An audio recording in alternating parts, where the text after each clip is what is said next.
The first true city I ever lived in was Newcastle. This former industrial city with bridges crossing the Tyne, sandstone buildings up the gorge, and a circus of streets was a true city centre, a heart to the region of Tyneside. This city was mostly low-rise, 4 to 5 stories at its core, with some exceptions. At the base of these buildings was such a life and vitality. My misconception of cities with skyscrapers was that I thought them to have all the same life and vitality, amplified by an additional 20 stories. 4 times the amount of people, 4 times the amount of pub space, 4 times the retail.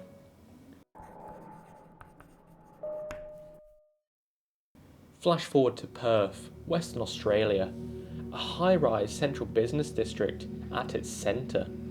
But there's not 4 times the life. The business district empties out at 5 p.m. Low-rise Newcastle has more people living there than Perth CBD.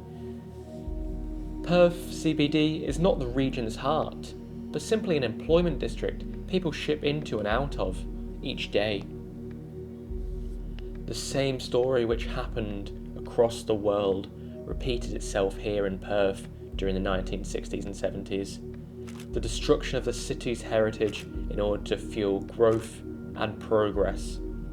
But Perth took too long, or didn't care enough to stop this destruction quickly. A boulevard of terraces replaced by high-rise blandness. Ground floors of office lobbies and car park ramps. Not life. But 17 kilometres down the river, on the old railway line, now a metro, here lies the antidote.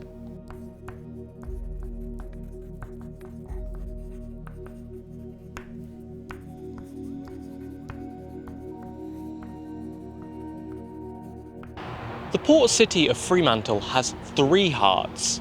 The first is really introduced to you on the metro over from Perth.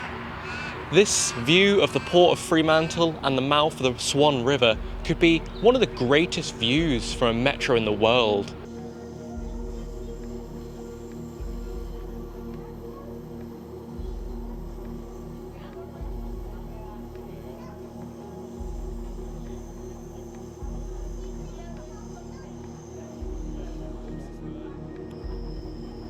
No urban designer could craft this with intention. There's been a port here on the Swan River in this location for over 200 years. Its modern iteration forms cargo cranes standing tall like steel dinosaurs on the banks of the Swan River.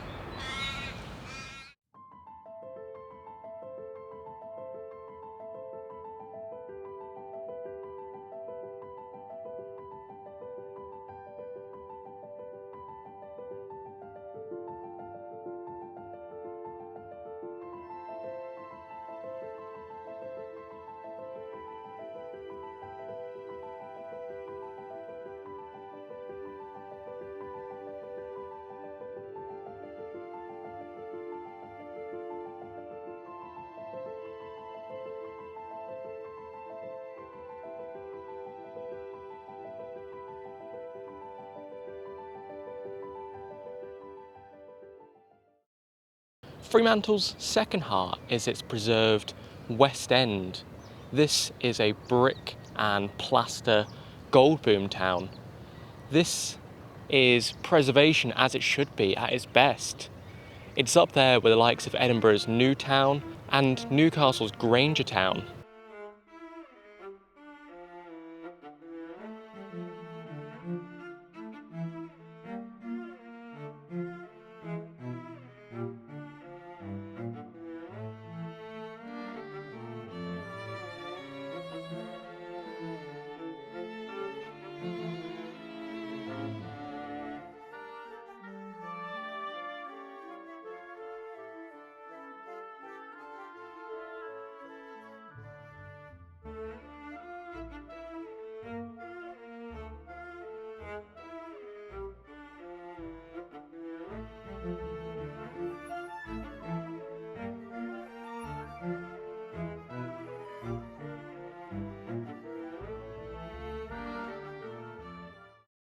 Fremantle's third heart is not a built feature, it's a natural one.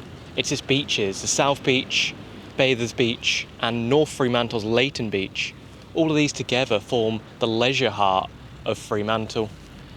None of the tackiness of Scarborough or Cotslow. These are more of the pristine, less crowded beaches.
These three hearts need to be protected and preserved and enhanced. It's easier to keep these hearts alive than add a heart to poor old Perth that has none. However, one of Fremantle's hearts is at threat. The port is expected to move from the city in the next 30 years to somewhere 20-ish kilometres down the coast.